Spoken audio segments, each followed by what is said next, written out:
Hello बच्चों। बच्चों आज हम क्लास 6 का चैप्टर नंबर 3 स्टार्ट करेंगे मैथमेटिक्स सब्जेक्ट का, जिसका नाम है प्लेइंग विथ नंबर्स। देखो ये चैप्टर बहुत ज़्यादा इम्पॉर्टेंट चैप्टर है।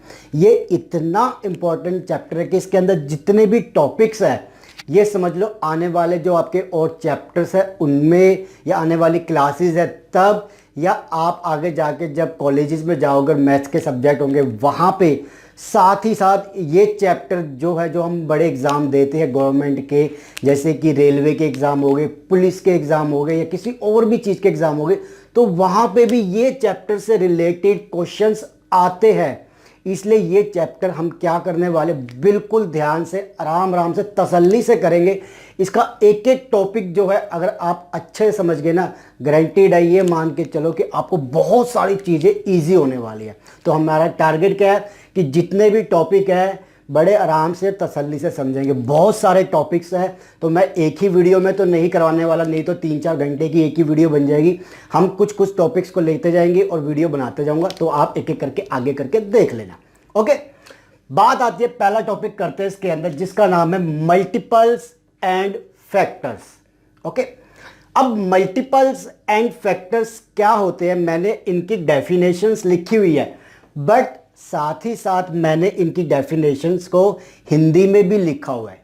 कारण क्या है कि इनकी जो डेफिनेशन है ना वो इतनी जल्दी इंग्लिश में समझ में नहीं आती या कंफ्यूज हो जाते हैं। ठीक है, तो मैंने इसलिए हिंदी में लिख दिया है और रिक्वेस्ट करूंगा जो भी बच्चा इस टाइम देख रहा है अपनी कॉपी में इसको लिख लेना, क्योंकि कहीं पे भी अगर आपको कंफ्यूजन हो गई ना तो आपके आने वाले टॉपिक्स आप अच्छे से नहीं कर पाओगे। ठीक है, स्टार्ट करता हूं बताना आपको। सबसे पहले मल्टीपल्स। मल्टीपल्स का मतलब क्या होता है, अगर आपको ध्यान हो, मल्टीपल्स से रिलेटेड वर्ड मल्टीप्लिकेशन, मल्टीप्लाई, यही है। अब देखते हैं कि डेफिनेशन क्या कहती है। A number which can be expressed as a product of two or more number. A number which can be expressed as a product of two or more number is called multiple of those number. अब मैं आपको कहूँगा कि चलो एक बार सोचो कि ये जो डेफिनेशन है इसका क्या मीनिंग है या इसका क्या एग्जांपल लेके कर सकते हो, तो आप क्या एग्जैक्टली सोच पाओगे। हो सकता है कुछ बच्चे कर ले, कुछ बच्चों को कन्फ्यूज़न हो जाए, जिसके लिए मैंने इसको हिंदी में लिखा हुआ है। तो एक बार मैं पहले आपको हिंदी में बताता हूँ, देन मैं आपको उसको ट्रांसलेट करूँगा। ओके, देखो ये कहता है मल्टीपल्स का मतलब क्या होता है कि जिस नंबर के मल्टीपल्स निकालने के लिए कहा जाए, आपको क्या कहा जाएगा कि एक नंबर दे दिया जाएगा, जैसे एग्जांपल भी साथ में लेंगे ताकि अच्छे से क्लियर हो। देखो आपको बोला जाएगा, जैसे एग्जांपल लिया मैंने 10। ओके, 10 क्या हमारा ये नंबर, तो क्या कहा कि जिस नंबर के मल्टीपल्स निकालने के लिए कहा जाए। यहां पे मैं आपको कहता हूं कि भाई ये नंबर है 10, इसके आप मल्टीपल्स निकाल के दिखाओ हमें। ठीक है, मैंने यही कहा, यही मतलब है। ठीक है, तो अब आगे क्या कहा है, तब उस नंबर के टेबल में, देखो अब उस नंबर के टेबल में किसके, जो नंबर के हमें मल्टीपल्स निकालने, तो यानी 10 नंबर के टेबल में जो जो नंबर आते हैं वो सब मल्टीपल्स होंगे किसके, इस नंबर के। यानी कि अगर मुझे ये कहा गया कि भाई ये एक नंबर है आपके पास, आप हमें इसके मल्टीपल्स बताओ, तो सीधा सोचना मल्टीपल्स मतलब मल्टीप्लाई। मल्टीप्लाई में क्या होता है, हम टेबल बनाते हैं 1 इंटू 2, 2 इंटू 2 4, ऐसे तो बनाते हैं। तो क्या हुआ, तो मैं देखूंगा कि इसके टेबल में, यानी कि देखो इसका टेबल कैसे चलता है, 10 इंटू 1 10, ये क्या है, मल्टीप्लाई हो रहा है। ठीक है जी, आगे चलते हैं। 10 इंटू 2 20, ये क्या है, मल्टीप्लाई हो रहा है। ऐसे सोन, ऐसे ही होता है। तो हमने क्या कहा, मल्टीपल्स क्या होंगे इस नंबर के, जो इस नंबर के टेबल में जो भी आते हैं वो इसके मल्टीपल होने वाले हैं। सीधी सी बात याद हुई। मल्टीपल्स का मतलब क्या हुआ कि जो इसके नंबर से हम मल्टीप्लाई करके निकाल सकते हैं। तो क्या होगा इसका आंसर, देखो एक तो 10, खुद एक 10, देन उसके बाद दूसरा 20 होता है, then 30, then 40, then so on, जितने भी आगे लेके जा सकते हो ले जाओ। जरूरी नहीं कि टेबल आपने 10 तक सीखा है, मतलब 10 इंटू 10 तक सीखा है तो वही होगा, नहीं 10 into 11, 10 into 12, 10 into 13, so on infinity तक। ठीक है, तो ये सारे क्या हो गए यहाँ पे 10 के मल्टीपल्स। क्लियर हुआ। ओके, चले आगे। अब देखो दूसरा, फैक्टर्स। फैक्टर्स का क्या मतलब होता है? तो a factor is the number which divides the given number completely by leaving reminder zero. Okay, मैं इसको एक बार हिंदी में बताऊं आपको। देखो, जिस नंबर के फैक्टर्स निकालने के लिए कहा जाए, ओके, जैसे सेम वही एग्जांपल लेंगे। हमने यहाँ पे 10 का मल्टीपल निकाला, अब हमें कहते हैं कि आप हमें 10 के फैक्टर्स निकाल के दिखाओ। चलो जी, कोई बात नहीं, तो हम अपनी जो डेफिनेशन मैंने लिखी ना उसी को पढ़ेंगे, उसी से निकाल लेंगे। देखो कैसे, जिस नंबर के फैक्टर्स निकालने के लिए कहा जाए, हमें 10 का फैक्टर निकालने के लिए कहा गया है, तो देखेंगे कि वो नंबर किस किस से कंप्लीटली डिवाइड होता है। यानी कि हम देखेंगे कि भाई इसके फैक्टर्स निकालने के लिए कि ये नंबर 10 किस किस नंबर से कंप्लीटली डिवाइड हो जाता है, मतलब किस किस के टेबल में आता है। जिस जिसके टेबल में आता है उसी से तो डिवाइड होगा। तो हम अब 10 बताओ किसके टेबल में आता है या किस किस से डिवाइड हो जाता है। अगर देखा जाए तो 10 आता है 1 के टेबल में आता है। जी हाँ, आता है। अगर 1 इंटू 10 करें तो आता है ना, तो यानी 1 के टेबल में 10 आता है। 1 लिखा, वही तो लिखना हमें कि 10 किस किस के टेबल में आता है। ओके, देन 2 के टेबल में 10 आता है। जी हाँ, 2 के टेबल में 10 आता है। देन क्या 3 के में? नहीं। 4 के में? नहीं। 5 के में? यस, 5 के में आता है। 6 नहीं, 7 नहीं, 9 नहीं, 10 यस, 10 के टेबल में खुद 10 आएगा ही आएगा। 10 इंटू 1 10 हो गया। तो क्या हुआ? यस के फैक्टर्स हुए। तो यही चीज है मल्टीपल्स एंड फैक्टर्स। यहाँ पे क्या था कि जो नंबर, जिस नंबर से ये नंबर डिवाइड हो जाए कंप्लीटली, यानी रिमाइंडर 0 बचे, तो हम क्या कहेंगे? ये उसका फैक्टर है। सिंपल सी चीज। 1 को आप डिवाइड करो 10 से तो रिमाइंडर क्या बचेगा? 0। 2 को डिवाइड कर दिया हमने 10 से तो क्या बचेगा भाई? 0। यहाँ पे हमने 10 को डिवाइड कर दिया, सॉरी 5 से, देन 0। 10 को डिवाइड करेंगे 10 से, रिमाइंडर 0। ठीक है, तो यही चीज़ थी हमारे पास मल्टीपल्स एंड रिमाइंडर फैक्टर्स। दोबारा एक बार रिवाइज कर लो जल्दी से, क्योंकि इंपॉर्टेंट चीज़ है। मल्टीपल्स, मैंने क्या कहा? मल्टीपल्स जैसे वर्ड सुनो, मल्टीप्लाई। मल्टीप्लाई मतलब उसके टेबल में, उसके टेबल में जो जो आएगा वो उसके मल्टीपल्स होंगे। सिंपल सी बात। तो हमने एग्जांपल लिया 10, या कुछ और ले लेते हैं जल्दी से। हाँ जी, यहाँ पे ले लेते हैं 7। ओके, अब 7 के टेबल में क्या क्या आता है? तो हम कहेंगे कि 7 के टेबल में 7 आता है, 14 आता है, देन उसके बाद 21, 28, ऐसे सो ऑन। तो ये क्या है? इसके मल्टीपल्स। ओके, 7 के मल्टीपल्स क्या है? 7, 14, 21, 28। ठीक है जी। इसको देखो, आपको कैसे बोला जा सकता है कि ये बताओ कि 17, 14, 21, 28 ये जो मल्टीपल्स है वो किस नंबर के है?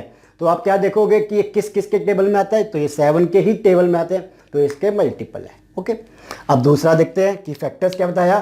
तो फैक्टर्स जिस नंबर का निकालने के लिए कहा जाए, हम क्या देखेंगे कि वो किस किस के टेबल में आता है, या कौन कौन सा नंबर उसको डिवाइड कर देता है कंप्लीटली, वो नंबर क्या होंगे? उसके फैक्टर्स। जैसे कि 1 कंप्लीटली डिवाइड करता है 10 को। ओके, 2 कंप्लीटली डिवाइड करता है 10 को। हाँ जी, 5 कंप्लीटली डिवाइड करता है 10 को, एंड 10 कंप्लीटली डिवाइड करता है 10 को। तो ये क्या हो गए? फैक्टर्स। ये मल्टीप्लाई है, ये डिवीजन है। ऐसे याद रखो कि मल्टीप्लाई वाले में क्या है, उसका टेबल देख लेंगे कि कौन कौन से उसके नंबर आते हैं, वो उसके मल्टीपल्स। और फैक्टर्स वाले में क्या देख लेंगे कि ये किस किस से डिवाइड हो जाता है, तो वो उसके क्या होंगे? फैक्टर्स। क्लियर होगी बात? तो ये चीज लिख लो प्लीज, रिक्वेस्ट करता हूं, क्योंकि ये चीज आगे जाके दुनिया भर के मतलब आपके टॉपिक्स में, चैप्टर्स में, क्लासेस में यूज होने वाली है यही चीज। और अभी आगे जो टॉपिक्स करेंगे ना हम, इससे आगे जो भी HCF, LCM, प्राइम फैक्टर्स, ये वो जो भी है, वहां पे इनका बहुत बड़ा रोल है। क्लियर? तो इसको लिख लो। अब हम क्या करेंगे, जस्ट इसके आगे हम देखेंगे कि इनसे रिलेटेड मल्टीपल्स एंड फैक्टर्स, इनसे रिलेटेड क्या क्या हमारे पास फैक्ट्स हैं। फैक्ट्स मतलब इनसे रिलेटेड क्या क्या ऐसी सच्ची बातें हैं जो हमें जाननी चाहिए। मतलब जो हमने एग्जाम्पल लिया ना, उन्हीं एग्जाम्पल में बहुत सारी चीज़ें ना छुपी हुई है जो हमें ऐसे नज़र नहीं आएगी। जब हम वो पॉइंट्स पढ़ेंगे तब कहोगे हाँ ये चीज़ बिल्कुल सही है जो बोली जा रही है। ठीक है, तो उनको करेंगे अभी। फैक्ट्स करेंगे, मल्टीपल्स एंड फैक्टर्स के जो फैक्ट्स या उनसे रिलेटेड जुड़ी सही बातें हैं।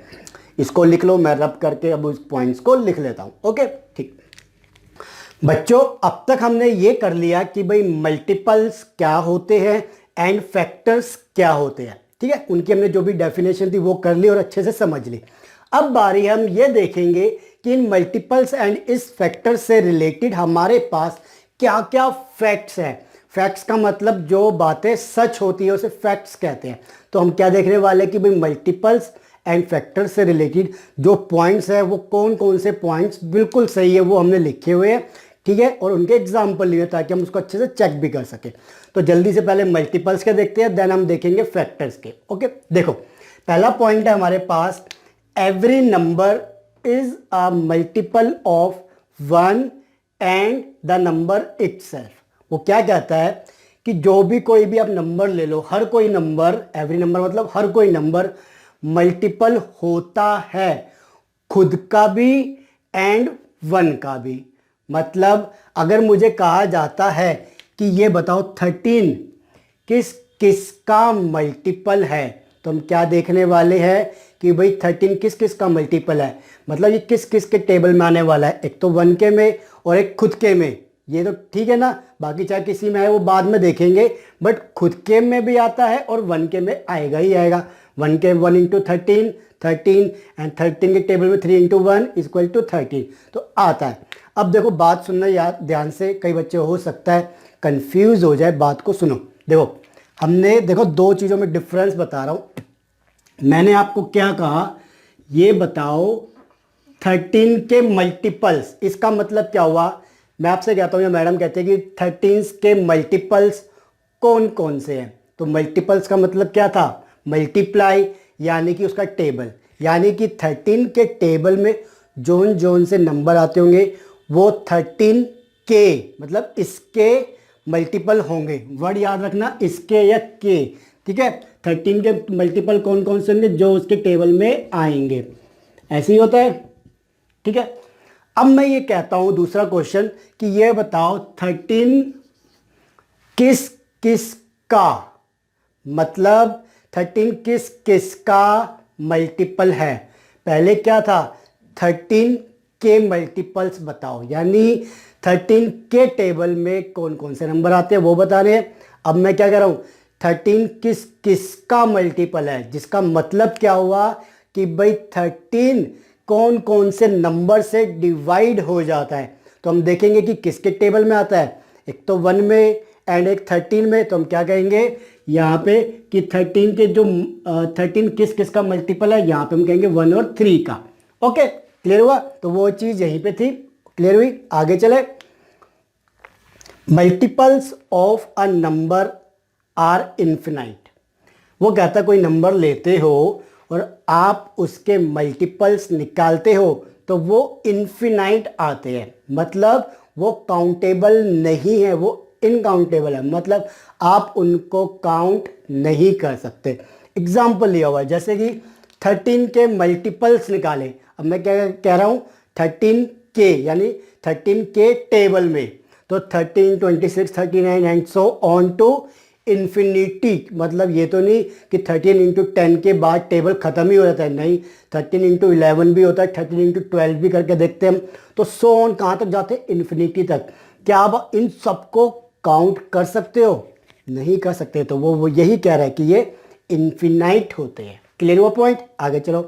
थर्ड पॉइंट क्या कहता है, the smallest multiple of a number is the number itself. वो क्या कहा, पहला पॉइंट देखो इसमें कि किसी का मल्टीपल निकालते हैं, मान लो एग्जाम्पल में 6 का मल्टीपल निकाला, तो वो कहता है कि अगर जब भी किसी का भी मल्टीपल निकालेंगे तो उनमें जो सबसे स्मॉलेस्ट होगा वो खुद वही नंबर होगा। देखो लिखा है ना, smallest multiple of A number is the number itself, वो खुद होगा। तो देखो 6 के मल्टीपल निकाले, सबसे छोटा कौन सा है, खुद 6 ही है, यही हुआ।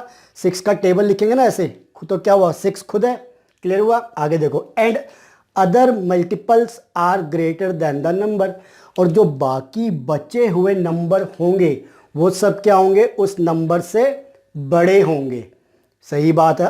देखो अब रिजल्ट चाहे आप 6 का देख लो, 13 का देख लो, सारे क्या है, सबसे छोटा यही है, इसके बाद जितने भी है सारे इससे बड़े हैं। ठीक है, ये पॉइंट क्लियर हुआ कि जिसका भी नंबर आप जिसका भी मल्टीपल निकालोगे तो सबसे छोटा जो होगा वो खुद होगा, बाकी सारे उसमें बड़े आएंगे। आगे चलो, ये हमारे हो गए मल्टीपल्स के। अब चलते हैं फैक्टर्स की तरफ। पहला पॉइंट क्या कहता है, 1 is the factor of every number. भाई वो कहता है कि आप किसी भी नंबर का फैक्टर निकालो, उसके अंदर 1 तो आएगा ही आएगा, क्योंकि 1 हर किसी का फैक्टर होता है। जैसे एग्जांपल ले लेते हैं, मैंने बोला यहाँ पे 7, ओके, 7 का फैक्टर्स निकालने हैं। मतलब हम क्या देखेंगे, अगर किसी नंबर के फैक्टर बोले होंगे तो कि वो किस किस के टेबल में आता है, या कौन कौन सा नंबर उस नंबर को डिवाइड कर देगा पूरा। तो देखो किस किस के टेबल में आता है। एक तो 1 के में 1 × 7 = 7, 1 के टेबल में आ गया। देन इसके बाद देखेंगे 2 में नहीं, 3 में नहीं, 4 में नहीं, 5 में नहीं, 6 में नहीं, फिर आता 7 में सीधा। ओके, तो हमने क्या देखा, 1 तो आया ही आया। ऐसे 13 के देखे थे तो 1 तो आया ही आया। फैक्टर्स जब निकालेंगे तो क्या हुआ, पहला पॉइंट जो है कि जब भी आप किसी भी नंबर का फैक्टर निकालोगे तो भाई 1 तो होगा ही होगा उसमें, ठीक है, क्योंकि 1 के टेबल में हर कोई नंबर आता है, ठीक है, 0 नहीं आता ना, 0 के टेबल में कुछ आता, बट 1 जरूर आता है। ओके, 1 के table. Second point, every number is a factor of itself. क्या कहा कि एवरी नंबर, हर कोई number is a factor of itself, वो खुद का भी फैक्टर होगा ही होगा। कोई भी नंबर ले लो, अगर उसके आप फैक्टर्स निकालोगे तो उसके फैक्टर्स में जो रिजल्ट में आएंगे नंबर, उसमें वो खुद भी आएगा। जैसे एग्जांपल लिया 7, 7 के फैक्टर्स निकाल ले तो 7 तो आया ही आया। ऐसी और एग्जांपल लेंगे 13, 13 के फैक्टर्स निकाले, यानी 13 किस किस के टेबल में आता है, 1 के में, 3 में, 13 में, 13 आया ही आया ना। ऐसे 18 का निकालेंगे तो 18 भी आया ही आया, ठीक है। तो यही पॉइंट है कि जब भी आप किसी भी नंबर का अगर फैक्टर निकालते हो तो वो नंबर भी खुद उसके अंदर आएगा ही आएगा। Third point, factors of a number are finite, मतलब वो काउंटेबल है। अगर आप किसी भी नंबर के, कोई भी नंबर ले लो, उसके आप फैक्टर्स निकालते हो तो वो क्या है, काउंटेबल है, वो फाइनाइट, आप उनको गिन के चेक कर सकते हो, काउंट कर सकते हो। जैसे कि 21, इसके फैक्टर्स निकाले 1, देखो पहले पॉइंट से 1 आ गया, क्योंकि 1 तो आएगा ही आएगा। दूसरे पॉइंट से हमने क्या देखा था कि जो नंबर है वो खुद भी आएगा ही आएगा, तो 21 भी आ गया। बाकी देखो 3 के टेबल में, 7 के टेबल में आता है, तो क्या देखा, यहाँ पे हम काउंट कर सकते हैं 1 2 3 4, टोटल 4 फैक्टर्स है। 13 के देख लो, काउंट कर सकते हैं, 2 फैक्टर्स है। 18 के देख लो, टोटल काउंट कर सकते हैं ना, 6 फैक्टर्स है, तो मतलब इनको हम काउंट कर सकते हैं। आगे चले, fourth point, every factor is either smaller than और इक्वल टू गिवन नंबर। मतलब देखो वो कहता है कि आप कोई नंबर ले लिया, उसके अपने फैक्टर्स निकाल लिए, तो वो कहता है जो भी रिजल्ट में फैक्टर्स आएंगे या तो वो क्या होंगे, स्मॉलर होंगे या इक्वल होंगे। कोई भी ऐसा नंबर उस फैक्टर में नहीं आएगा जो उस नंबर से बड़ा हो। जैसे कि 14 के फैक्टर निकाले, 1 2 7 14। अब देखो ये या तो स्मॉलर है या इसके बराबर है। 14 से बड़ा तो कोई भी नहीं है ना यहाँ पे कि 14 का निकाला है, तो वही चीज़ वो कह रहा है। और देख लो 21 के निकाले, 21 में ये सारे स्मॉलर है या इसके बराबर है। 13 के निकाले, या तो स्मॉलर थे या इसके बराबर थे। 18 के निकाले थे हमने, 18 के या तो स्मॉलर थे या बराबर थे। 7 के निकाले, स्मॉलर थे या बराबर थे, ठीक है। तो मतलब जिसके भी आप फैक्टर निकालोगे या तो उसके रिजल्ट में स्मॉलर आएंगे या उसके बराबर आएगा, ग्रेटर कोई भी नहीं आएगा। अब चलते हैं हम, ये हो गया fourth point. Fifth point, last point है, every factor of a number is also its divisor. अब ये पॉइंट तो हम ऑलरेडी कर चुके हैं, क्योंकि हमें पता है कि इसी के थ्रू ही तो हम फैक्टर्स निकालते हैं। वो क्या कह रहा है कि एवरी फैक्टर, जो भी किसी भी नंबर के हम फैक्टर्स निकालेंगे, जितने भी फैक्टर्स जो आएंगे वो हमेशा क्या होंगे, उस नंबर के डिवाइजर होंगे, मतलब उस नंबर को डिवाइड करने वाले होंगे। एग्जांपल लिया 21 के फैक्टर्स निकाले 1 3 7 21। मतलब यहाँ पे क्या देखा हमने कि 1 3 7 21 जो फैक्टर्स आए हैं ये सारे क्या डिवाइड करते हैं 21 को।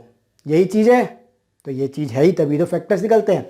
तो ये हो गए मल्टीपल्स के फैक्टर्स, और ये हो गए हमारे ये हो गए मल्टीपल के पॉइंट्स, और ये हो गए फैक्टर्स के पॉइंट। तो इसे आप कर लो, बहुत इंपॉर्टेंट। जैसा कि मैंने बताया था कि बड़ी क्लासेस में या आप गवर्नमेंट के एग्ज़ाम दोगे तब भी ये चैप्टर वहाँ पे यूज़ होता है। ये पॉइंट कर लो अच्छे से, करके ही अगले टॉपिक को देखना, क्योंकि इसी से रिलेटेड सारे टॉपिक आने वाले हैं। तो छोड़ के नहीं जाना, जब तक ये अच्छे से ना हो जाए आगे मत बढ़ना, क्योंकि वो टॉपिक फिर नहीं समझ में आने वाले। अच्छे से करो, एग्जाम्पल करो, जितने भी डाउट्स हो कमेंट में डाल दो, मैं सॉल्व कराऊंगा। बट जब बढ़ जाओ, जब कर लो उसको अच्छे, तब इस आगे बढ़ना। ओके, तो वीडियो अच्छी लगे तो अब फिर से भी कहूँगा लाइक एंड शेयर जरूर कर दीजिएगा, एंड सब्सक्राइब करके जरूर जाइएगा। ठीक है, thank you and take care.